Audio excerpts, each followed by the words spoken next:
Welcome to our channel Joya Das Mondal agriculture things.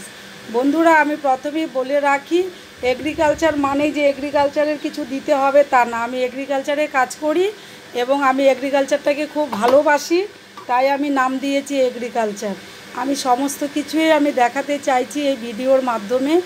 আমি প্রথমেই বলে রাখি বন্ধুরা, আমি প্রায় 1 বছর এটি বন্ধ রেখেছিলাম ভিডিওটি, আমার চ্যানেলটি আমি চালাইনি, কারণ আমি অসুস্থ ছিলাম। তার কারণে এখন আমার অনেক বন্ধুরা আমাকে মেসেজ করছে, বলছে আপনি ভিডিওটাকে আবার চালান, আমাদেরকে দেখান।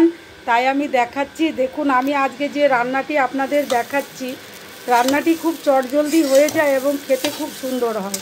এই যে আমি দেখাচ্ছি আজকে এগ পোলাও, এগ চিড়ের পোলাও। তো এগ চিড়ের পোলাও তৈরি করতে কি কি উপকরণ লাগছে একটু বলে দিচ্ছি।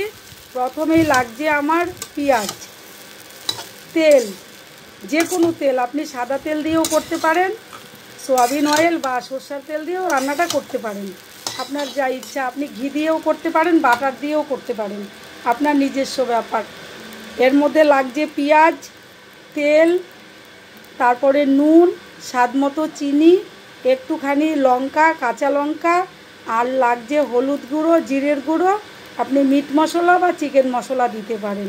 এগুলি লাগছে। আর খুব চটজলদি হয়ে যাবে রান্নাটা। অফিস বলুন, বাচ্চাদের টিফিন বলুন, খুব তাড়াতাড়ি রান্না হবে, করে আপনি দিয়ে দিতে পারবেন। তো আপনি এটা কিভাবে করবেন আমি বলে দিচ্ছি। প্রথমে চিড়াটাকে ভিজিয়ে নিন, ভিজিয়ে সঙ্গে সঙ্গে তুলে রেখে দিন।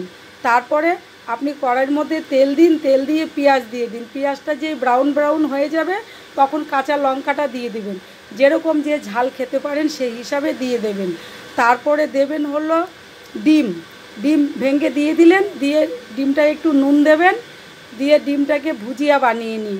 ওই ভুজিয়ার মধ্যে তখন চিড়েটা ঢেলে দিন, দিয়ে মাখিয়ে নিয়ে তার মধ্যে স্বাদ মতো চিনি, স্বাদ মতো নুন দিয়ে তারপরে আপনি দেবেন হলুদের গুঁড়ো, জিরার গুঁড়ো, আর একটুখানি মিট মশলা বা চিকেন মশলা। আপনি কাজু দিতে পারেন, কিশমিশও দিতে পারেন, চিনে বাদামও ভেজে নিয়ে খোসা ছাড়িয়ে ওটাকে দিতে পারেন। একটা মানে দারুণ দুর্ধর্ষ রেসিপি, দারুণ খেতে হবে। যদি ভিডিওটি ভালো লাগে বন্ধুরা, দয়া করে ভিডিওটি লাইক করবেন, কমেন্টস করবেন, শেয়ার করবেন। আর একটু যারা পুরনো তাদেরকে তো আর কিছু বলার নেই, তারা সাবস্ক্রাইব করাতেই আজকে 1000 পেরিয়ে গিয়েছে।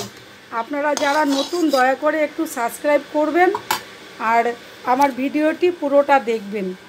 ভালো থাকুন, সুস্থ থাকুন এবং আপনারাও এই রান্নাটি বাড়িতে ট্রাই করুন, করে খান। এটাই আমি চাইছি বা বলছি আপনাদেরকে, খেতে খুব ভালো হবে।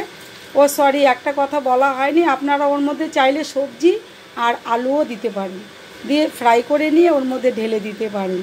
তো বন্ধুরা দেখুন, দেখতেও বেশ সুন্দর হয়েছে। আমি শুধু একটু চিনে বাদাম দিয়েছি, আর কিছু দেইনি, কাজু কিশমিশ দেইনি, কারণ আমার বাচ্চারা খেতে চায় না, সেই কারণে দেইনি। তা আপনারা চাইলে আপনারা দিয়ে করতে পারেন।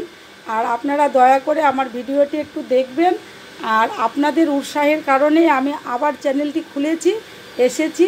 আপনারা দয়া করে আমাকে গন্তব্যস্থলে পৌঁছে দেবেন, তাহলে আপনারাও বানিয়ে খান, টিফিনে অফিস নিয়ে যান বা বাচ্চাদের স্কুল টিফিনে দিন বা ঘরে খান।